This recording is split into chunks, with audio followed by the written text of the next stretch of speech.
we think that more money is going to solve all of our issues.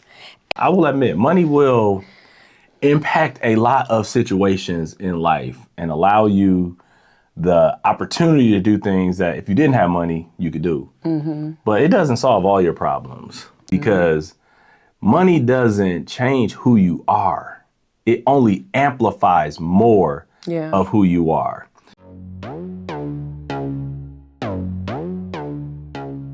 Welcome. This is For Better and Worth, the podcast where we don't believe you have to sacrifice your relationship while you grow and build your net worth. We are your hosts. I'm Chris. And I'm Erica Young. And we're so glad you're joining us today. All right, y'all, let's get into it. Hey, babe, how you doing? I'm good. We shoveled snow this morning. Look, this is some foolishness that's going on right now. It really is. The amount of snow that has occurred is good enough for an entire year. In my opinion, we got it in a couple of days and it is currently snowing. And I'm just like, what is going on? It's snowing in places that it's not supposed to snow. It's not supposed to snow. But I have to start by saying, my voice is back. Yay! I'm back at max capacity. Although I like the voice, the raspy. Well, I can give you a little bit of the raspy. Okay. But it didn't. See, now you got me messed up. No, just clear your throat, baby. Okay, I am back, people. And it didn't feel good. You know, like, I feel like I injured something. But you probably did because it was days. You were on a work almost a week. Right. You were on a work trip and couldn't talk to your coworkers. I'm like, this is hilarious. Right. You were texting. You told me that you were texting. So you were at dinner and y'all were texting each other so that you could preserve your voice. I know. I was like, let me just send this message real quick. That's hilarious. And we're sitting next to each other. Yeah. Like, because I didn't want to talk. But I'm back, people. And this snow is, I don't even know what to say anymore. It's not supposed to be like snowing in North Carolina, like a foot. And Texas, and they didn't get a foot. I know, but they got snow, like meaningful snow. It's ridiculous. It is. But we are surviving. The Farmer's Almanac said it was going to be a bad winter. So it did. So here we are. It was successful in the prediction, unfortunately. Yeah, full throttle. But so what are we talking about today, babe? Sometimes in our spare time when we have a down moment, we like to watch a show together, or we'll watch a movie. And we watched a movie recently called Good Fortune, and it was actually a pretty good movie. And I mean, the movie was good. I enjoyed it. But the thoughts and the concepts behind it were good because it almost is like, it went back, it was a throwback on Eddie Murphy's Trading Places. I didn't even think about that at the time. It really was. It's Trading Places. Oh, we should watch that again. Yeah, because it was Eddie Murphy and... Don't have me lying. Oh, man. Well, I don't remember. Look, it was Eddie Murphy Trading Places. Yes. And look it up if you want to see it. But Good Fortune is basically the same thing. And I had Seth Rogen and... other comedian, which I feel bad, I can't remember his name. I know, the Indian comedian. I like him too. I watched his special. Anyway, so yes, Good Fortune was good. And it was interesting because I feel like what happens is we think that more money is going to solve all of our issues. And the gentleman he was working in the gig economy. Aziz. Aziz. There it is. I'm sorry. So I had to look it up. Yes, Aziz. And so he thought, I don't even know the name of his character, but he thought if he just had more money, everything would be fine. And he was out here hustling. Like he was working. He wasn't, a slouch. He was out here trying to do his thing. He was getting his hustle on. He was trying to do his main gig, but that wasn't working out. So he was like doing like TaskRabbit type stuff and standing in line for somebody to pick up some food, which is nuts. So, I mean, if you have some free time, go watch the movie. The movie was good. But I think the bigger thing is that people often think that money will solve all their problems. Mm-hmm. And while I will admit, money will impact a lot of situations in life and allow you the opportunity to do things that if you didn't have money, you could do. But it doesn't solve all your problems. Yeah. I think that when we are the person without the amount of money we need, it's easy to believe that money's going to solve all your problems. And when Oprah was in her heyday, so she's still out here doing her thing, but when she was in her heyday and everybody would be like, if Oprah would just give me da-da-da-da-da, because she was the main woman out here crushing it. And we knew, like, she was the first Black female billionaire or whatever. And everybody was like, yes, if Oprah would just give me a call and give me $1 million, I'd be good. Right. And I would, or she was, you get a car, you get a car, you get a car. Like, everybody knew that she was a giver. She is a giver, a philanthropic person. Yeah, philanthropist. There you go. Thank you. Yes. But there are times when you think, if only I could hit it big, or if somebody would just give me a break or what have you, that is going to make this big difference. And it's a little concerning because the balancing act is you and I are working pretty hard to ensure that we actually have money later. Like, we're being consistent with investing in order to have money later. And that could still feel like, oh, when we have this good fortune, it's going to be all great. Yeah, but I think we are, look, I always go back to, I'm in the FOMO. I'm not the FOMO, I'm in the YOLO phase of life, right. You know, and so we're living in the moment because you have to, you know, value life and experiences now. And when you're in a position to do that, which we made a lot of decisions early on to put us in a place to do that today. But like people who play the lotto and the Powerball and think, yeah, man, if I hit it, I'm gonna quit my job, or I'm gonna this and I'm gonna that. And then you see all those people who won that money and then lost all that money because money doesn't change who you are. It only amplifies more of who you are. Yeah. And if you're, like you said, Oprah was a giver, she probably was a giver before she had $1 billion. So if you're not a giver today and you don't have a lot, you're not going to be a real big giver when you have a whole lot, because character-wise, people don't fundamentally change. And people listening may disagree with that, but I think that is fundamentally like who people are tasked to be. And so like, I think it's wise of us to make decisions today and plan for tomorrow. Yeah. Like investing and, you know, thinking about the future and thinking about not just us, but the next generation with our children and our grandchildren. I'm thinking about all of those things when I'm investing and planning for the future. Yeah, and I would agree. And I would say, when I think about us having a nest egg, it's really so that I can be able to take care of myself. We can take care of ourselves in our latter years, because no one else is doing it. We don't have a pension plan. You know, Social Security is not going to take care of all of the needs that we have. We don't want to be a burden to our children. So when I think of our good fortune, I'm just going to keep saying that. Like, I forgot Keanu Reeves was in that movie. Yeah, too, so. Yeah. So like, when I think of being in that place and having the amount of money that we need for retirement, it is literally for retirement, and then what is left is the inheritance to our kids. And so it is purposeful versus being, and I'll say it this way, the savior of our lives, right? Like, it is an intentional act to be wise stewards so that later we can take care of ourselves. But when we're looking for a windfall, let's say, or what Aziz did without telling the entire story is, you know, he was just like, if only I could, you know, have this and blah, blah, blah. And he wanted to, you know, he was enthralled with what Seth Rogen had. And let's just put it this way. If he were praying, I don't feel like they looked at it that way. But Keanu Reeves was the angel who helped him along, right? And essentially, he wanted what Seth Rogen had. Look, and I think right there, that's a problem. Say more. You know, like envying what somebody else has, you know, oh, I wish I had this, or I wish I had that. That was a big part of the movie. Yeah, it was. And I think that creates problems in and of itself right there. because it creates a sense of dissatisfaction with your current situation. And if you're always comparing your situation to somebody else's situation, one, there's always somebody who has it better than you.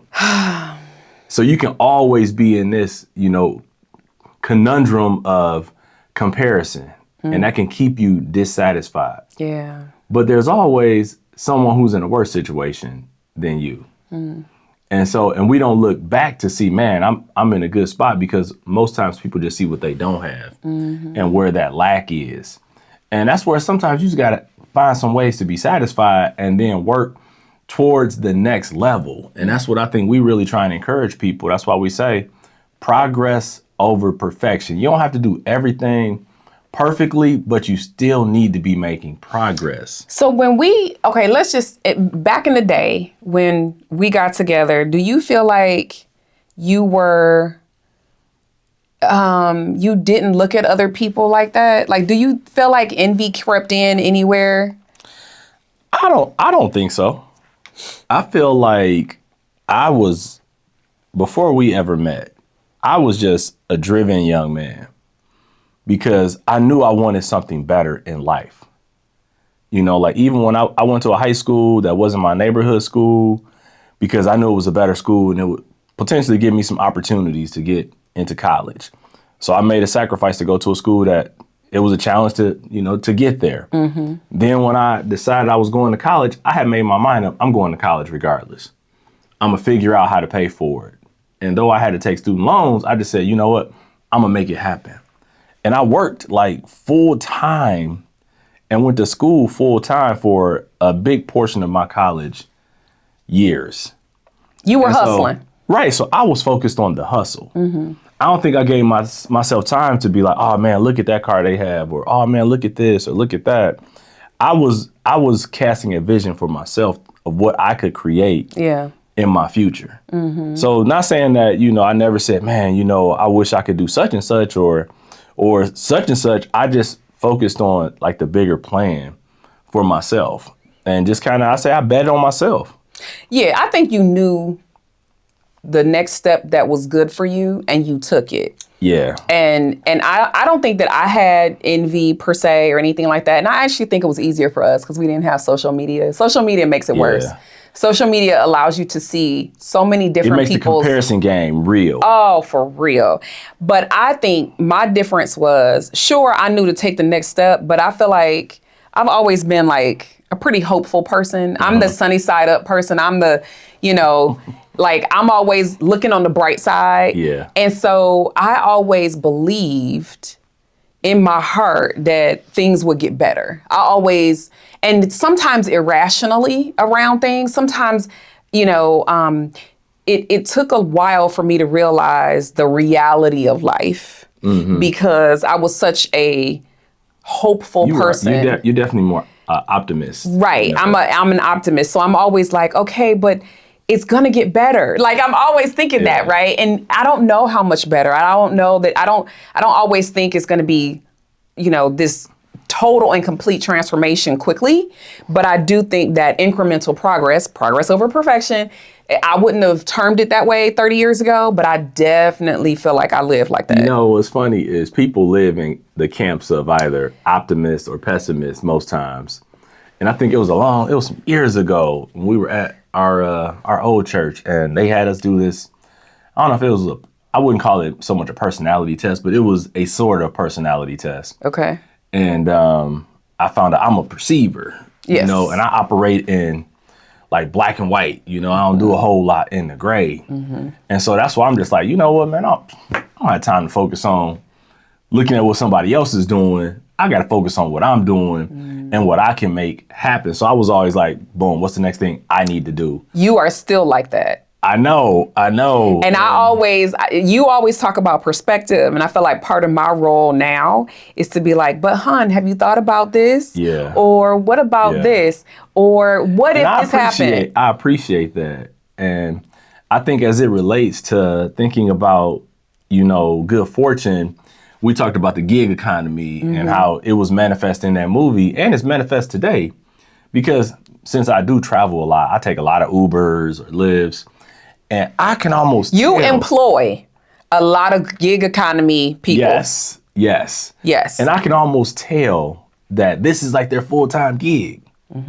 Especially like people who maybe don't have other means of education or opportunity. They plug in. Or they're immigrants. Right. They plug in, especially I think immigrants, because a lot of times, They don't speak the language. They don't speak, English. And fortunately, I speak some Spanish, so I'm able to communicate to a degree. But I can tell, like, they came here, boom, they got in where they fit in. Yeah. And they're part of that gig economy, and they're making money doing this thing. But I also think the gig economy is good as a supplement to a mainstay income. If you're trying to reach a goal, I frequently, over the years, have told clients to get involved in some way. Go get you an Uber gig. Yeah. Go Or a dash. side hustle of some sort. When the pandemic hit, I was saying to people, people want you to pick up their groceries and bring it to their door and leave it at their door. And I had folks doing those things. I would brainstorm with people, what are your skill sets, so that you can see how to make a little extra money here and there. Amazon deliveries never stop. Yes, there's so many different ways now to make money that in the past were considered non-traditional, and a lot of people are piecemealing those things together, and they might have 2 or 3 gigs. The challenge with that, and as an entrepreneur, I know that it is unstable. Like, there are seasons, there are moments, there is inclement weather that causes things to slow down or shift. And so it can't be fully relied upon. So I can understand why a person who is in the gig economy in some way wishes there was a windfall that could help stabilize them. But, one of the things that I realized is that when you don't have a solid foundation, you get money, and if you don't do the right things with it, it can flitter away. Yeah. And on top of that, it can change how you view and see people too, because the challenge in that movie too was the feeling of superiority that one might feel if you have money, as if you are better than. Yeah. Right. And I think that's a big problem. That's a huge problem. That's a huge problem that we're encountering in our country, is the gap between the haves and the have-nots is getting wider and wider. Yeah. Leaning towards the haves. But I also think about, like, from a practical nature and just, very transparently, because I wouldn't say you operating in the gig economy, but as an entrepreneur and in a lot of ways a solopreneur, I have worked in corporate America for 20 some odd years. So I've had kind of that stable gig that has, allowed our life to kind of. Yeah, listen, honey, you hold the insurance, praise the Lord, okay? Right. And the fact that you enjoy that. Like, you have preferred the corporate life. Yeah, it's that works out well for us. God has blessed me, and it's been good for me, but it's been good for us. Yes. Because it allowed you for the last 20 some odd years to go and explore these other things that, were passions for you, and you could, build your business, which you've done a great job, a phenomenal job at building your business and providing income into the home, which is good, because then it's not my money or your money, it's our money. It's our money. Let's level set. Right, because I may make whatever, but it's not like, well, you can't do such and such. I made this money. That creates that happens a lot. Look, this is about money and relationships, and if you want to try and get your relationship in order, operate as one. Yes, because if it's like, well, I made this money and I put my raspy voice on. Listen, you got to reserve the raspy voice for something else, okay? Not what I'm talking about. This is my money. No, because that is like cringe worthy, right? Okay, right. I listen. I appreciate that we have never had that issue where you were like, this is her money, this is her money, and operate it that way, or be made to feel differently. You know what I mean? About your contribution to the household. I'm gonna hang out here for just a second. Oh Lord, here we go. No, it's not even that. I'm just thinking about like an alternate situation that doesn't operate like ours. Okay. So if it's like one is a bigger income earner than the other, or one like I'm gonna use the example. One has a corporate job, one's an entrepreneur. So you may have unstable income, like a lot of realtors are like that. You know, income is up and down, or, you know, some salespeople that don't have like, you know, base salaries or commission only. It's up and down. Where the other person is stable, it could really create issues when it's like this is your responsibility and this is we're going to split 50-50. Yeah. A lot of people, the income is disproportionate. A lot of people don't do that though. If they're going to split it, typically people will split proportionately, like percentage wise. Yeah. So 30-70 or 40-60 or whatever it is. It almost has to be that way. If they're going to do that. Right. If they're doing that, and I'm thinking like 50-50 would never work because somebody's always going to be short. Yes. And then the other thing is sometimes they'll say, well, here are the bills you're responsible for. I see this a lot as well, where the higher earning spouse is responsible for the mortgage, like the bigger things, and then the one that isn't earning as much. You pay your own car payment. Right. And, you know, you pay some of the other bills. And you feel like you're making out, but in the end, you might still be losing because here's the deal. If you're paying the utilities and you're buying the groceries, sometimes that equals a mortgage. Yeah. So it ends up inadvertently being 50-50 anyway, and the person who's not making as much money is still getting rung through the ringer. Right. So do math, people. Do math. But I just think at the end of the day, if we're trying to operate as a unit and function as one, it's better to just put this money in a pot and then decide what we are going to do. So you know that works best, and I'm gonna throw this out here pretty wild and say it works only in a marriage. When there is trust. Oh, yeah, that's when true. There is trust, because if you don't have trust in the relationship, you will not believe that everything is going to be okay and paid for it if you put it all in one pot. There is a sense of control that people want to have. Somebody wants some control, and there's a reason for that. And sometimes, if there is someone who is irresponsible, I get it. Look, okay, I get it. This is taking a whole different turn and listen, than where we were going. Listen, you took a detour, and I just came along with you, babe. Like, okay. We gotta get this car back on the right track. But I think that was good. It was a good, side journey, because I think somebody clearly needs to hear that, and people need to hear that. Don't be playing Powerball expecting like my life about to change, blah, blah, blah. Yeah. I sometimes, look, I'll be honest, I'm guilty. I watch TV, that's just like mindless entertainment when I've been working and I've got to be on for so many things. There ain't nothing wrong with watching TV. And I'll catch my dream, the lottery bought my dream house, and I'll see these people and they won like, a couple $1 million. I'm like, okay, well, and I'm guilty. I'm saying I'm guilty today. What are you guilty of? If I win a couple $1 million, I'm not stopping working. Yeah. I'm still getting up going to work tomorrow. Yeah. For me to not work, I need to win the Powerball. I mean, see, and that's where I differ from you, because I don't feel like it's needful. We know our retirement number, right? I know, but I like what I do. I enjoy it. I like being busy. And that's a different conversation. Right. And I know I could do something different. But yeah. For me, meaning when I say I'm getting up going to work, I might not be going to the job I have today, but I'm going to... You're going to be productive. I'm going to something, a business that I'm going to start and create opportunities for other people. But that's a whole different thing. But be honest. Have you in your life bought a lottery ticket? I have. How many times do you feel like you bought a lottery ticket? I don't know.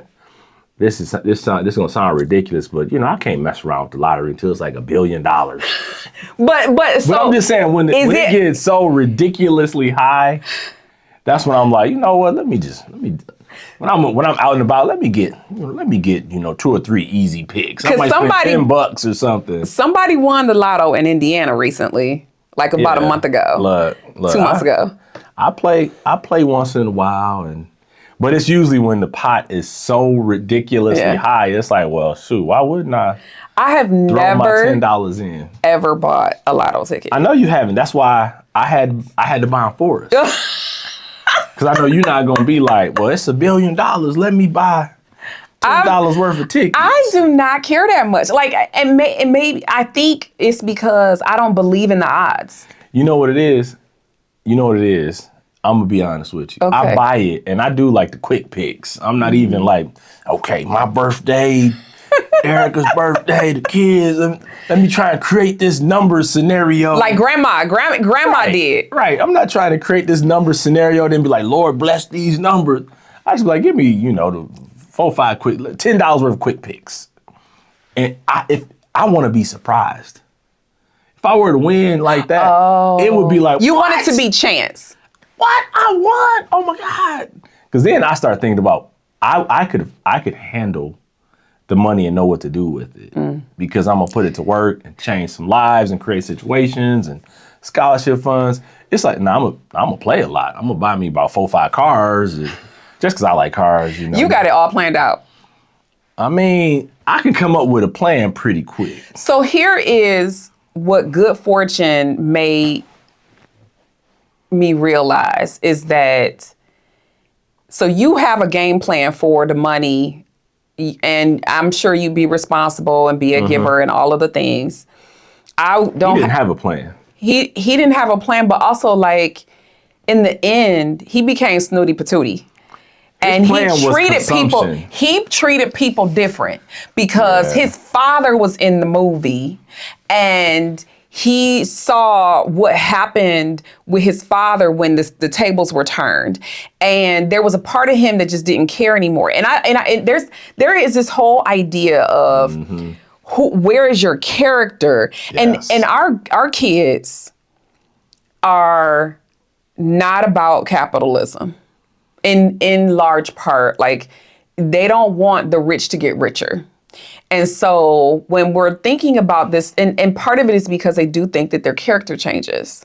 And they also feel like, those who are on the low end should have more. And so why does the rich get richer when the poor is out here? And so, but I think they want to see compassion towards those who have less. Yeah, and that's the thing. Yeah. Character changes. Yeah. And that's the problem when we're talking about these quick windfalls that are huge enough to really change the way you do life. Because if you're going to keep going to work, it hasn't changed everything in the way you do life. If it is life-changing, generational changing type money, you have to guard against it changing your character, right? And how you treat people and how you move. Now, I might miss some conference calls, like, I don't want to be on that call, so I might force them just to fire me or something. But see, you know what? Character change, because right now, and I know that's not my MO. So I know that's not what I would do. I'm saying that in jest right now, but I would leave that probably and then go do something else. You like nice things and nice living enough that I think you would have to guard against that. You know what I'm saying? You would have to ensure and have checks and balances. But you know what? I don't know. We digress. But I think it's okay. The character piece of it to me is important. Like how you navigate your dealings with other people. Absolutely. If something changes in your life. And my hope is that when we get to the place where we can say that we are financially independent and we do not have to work for anybody and we're good for the rest of our life. I still want to treat people well. That part right there. That part right there. Instead of giving a $20 tip, sometimes I want to give like $100 tip. And that's what I feel like. That's the biggest shift for me. Like, instead of, I always tip 20%. Instead of tipping 20%, I may just be like, let me just tip what is on my heart. If it's, whatever the bill is, not just 20%, but, give somebody something that is meaningful. Especially if I'm 500 millionaire and it's like no big deal. I just walk around with 100. Why it's 100? It's like, you get 100. And that's the thing. See, your threshold is different because I feel like at a certain point, that's something that we can do without it being such a big deal. And so I think, and I think this is, you know what? Okay, let me get to my make it worth it. I think I have two things. One is, I do believe giving helps keep things in perspective and keeps your character and your heart where it needs to be. So I think that might be the point that we're getting at with being a giver, no matter what the amount of money is, so that you treat people well. But the second part of it is, if you're in a situation where you're constantly thinking about this what if scenario, what if somebody gave me this windfall, what if, I would just say direct your energy to, how can I plan out the future I really want? Yeah. And it's easy to lament over what you don't have. That's so easy, and it's very comfortable. And so I would say— You just prompted something in me. I got to come back to it, but you finish. Okay. So all I'm going to say is just use that energy to plan the future you want, and just take the next step like you did in the very beginning. Use the hope that you have to take that next step, because if you keep taking steps in 4, 5, 10 years, whatever it is, things are going to change. What I thought about is, I remember how my mom used to always talk about if or when she came into like a windfall or some money. She was always thinking about how she was going to be a blessing to people, or what she was going to do. And she worked as a secretary her entire career before she passed away. And she was always thinking about, like, oh, if I come into this windfall, this is what I'm going to do for you and your girls. And I was like, Mom, we're good. Don't worry about us. But she also was a giver. Always. Even when she felt like she didn't have enough. She gave the most thoughtful things. She did. And she really tried to put effort into doing for people. And for everybody. Yes. Every grandkid got something that was thoughtful. I remember when my mom used to buy all the grandkids coats, because we lived in Detroit and it was always cold. She would buy a coat for every grandkid, and it was like a good coat. Right, it was like 6, 7 grandkids, my brother and sister had, and she was always buying the kids coats. And I remember before we got married, she and I be making rounds to go deliver all these coats to my nieces and nephews. But she was always thinking about that. And so with my Make It Worth It, and I think about like this concept of good fortune and the gig economy and all of those things, like, be who you're going to be today and tomorrow. And you said it's character, and I think you're right about that, because it's the love of money that is the root of all evil. So don't love money. I mean, money makes life go, but like, choose who you're going to be and be that person and lean into that. And I take a page out of my own book, take the step that is in front of you and then take the next step after that. And if you do that, I think people can be on their way and have satisfaction along the way.